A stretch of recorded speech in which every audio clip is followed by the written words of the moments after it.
What is an individualized education plan? Are you lost when it comes to individualized education plans? You won't be after watching this video. As a parent, it's so important to understand the ins and outs of your child's educational needs and to find ways to ensure they reach their full potential. Navigating your child's educational journey can feel like walking through a maze blindfolded, especially if they require specialized learning programs. But fear not. The key to successfully navigating this complex terrain is understanding the IEP. Hi, I'm Samantha from Learning Success, and we create these videos to help parents do everything possible to help their children succeed in school and in life.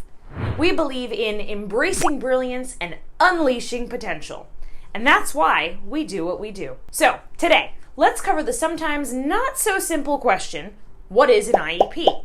And how it can be used to customize your child's educational experience. The IEP is more than a piece of paper. It's a legal agreement tailored to meet each student's specific needs and abilities. The goal is to ensure that each student with a disability receives tailored educational experiences that promote academic and functional progress. The beauty of an IEP lies in its individualized approach. It's tailored to fit each student's unique needs and abilities, taking into account their current performance, distinct needs, and any disability's impact on their learning. A comprehensive IEP consists of 7 main components. Each essential component plays a critical role in constructing a comprehensive plan. All are important, so let's cover them one by one. Number 1, present levels of academic achievement and functional performance. This section helps identify where a student is at right now, which is key for goal setting. The purpose here is to get a foundational understanding of the student's current skills, challenges, and needs. Getting this right creates a springboard for goal setting and service planning. Speaking of goals, number 2 is annual goals.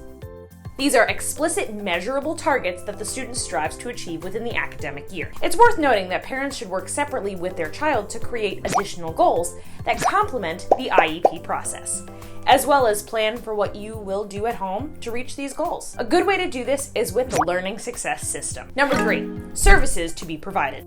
This section outlines the specific special education services, therapies, or supports the student will receive. It's all about what the school is going to do to help the student meet those goals. You'll want this section to be very specific. Next up, number 4, participation in general education. Participation in general education details how much the student will be involved in regular classes or activities alongside their peers. The big question here is, will they be in regular classes, special classes, or some combination of the both? Number 5, progress measurement. Progress measurement is all about assessing how the student is doing and reporting back to the parents. The methods and frequency of process assessments are clearly laid out in the plan. This is a critical part of the IEP. An IEP is not a one and done. Progress must be continuously measured, as well as making sure that implementation of the IEP is actually occurring. Yes, as a parent, you need to make sure everyone is doing their job to help your child. You are your child's education CEO. Number 6, accommodations and modifications. This is where any adjustments to the student's learning environment or curriculum are specified. Changes in how or what the student learns. A few examples of accommodations might be, will they be given more time on tests? Will they be given preferential seating to avoid any distractions, etc., etc. Examples of modifications might be simpler assignments, or shorter assignments, or even lower reading levels in the text used for instruction, among many other possibilities. And finally, number 7, transition planning.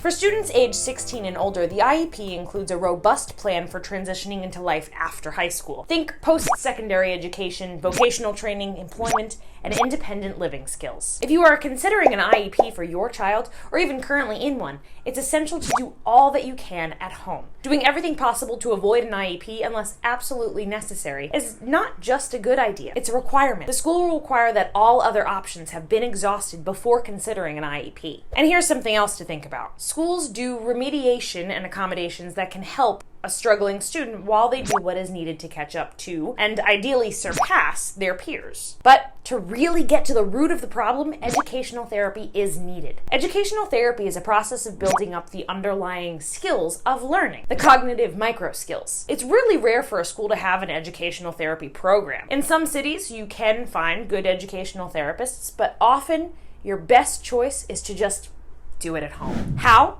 Simple.